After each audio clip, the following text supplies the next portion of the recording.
ព្រោះពួកខ្ញុំនេះគឺមានស្ក្តីរំភើបនឹងអំពើល្អ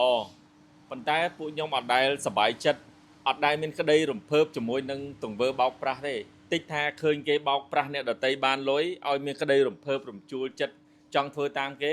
គឺអត់ទេគឺអត់តែម្ដងប៉ុន្តែគឺមានការសប្បាយចិត្តមានក្តីរំភើប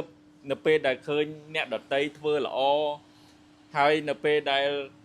ឃើញអ្នកដតីសប្បាយចិត្តជាមួយនឹងអំពើល្អទាំងអស់ហ្នឹងពួកខ្ញុំដូចគ្នាពួកខ្ញុំសប្បាយចិត្តនៅពេលដែលបងប្អូនមានទំនុកចិត្តទិញពីហាងរបស់ខ្ញុំទៅ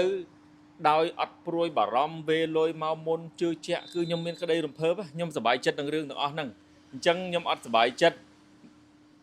នឹងទង្វើបោកប្រាស់រឿងភូតផលកុហកគឺអត់មានទេ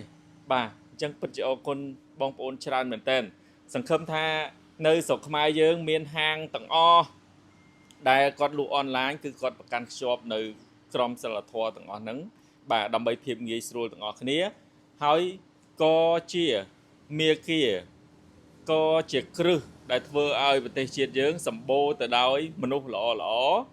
បាទសម្បូរទៅដោយធនធានល្អហើយយើងមានរស់នៅគឺមានតែសេចក្តីសុខសុខដុមរមនាជាមួយគ្នាទាំងអស់គ្នាជួបគ្នាញញឹមដាក់គ្នា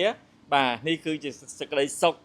របស់យើងទាំងអស់គ្នាហើយបាទអញ្ចឹងអរគុណច្រើនមែនទែនបាទអរគុណបាទអរគុណម្ដងទៀតសម្រាប់អតិថិជនដែលធ្វើការកម្មង់តាម page និងអតិថិជនដែលមកដល់ហាងផ្ទាល់បាទអញ្ចឹងយើង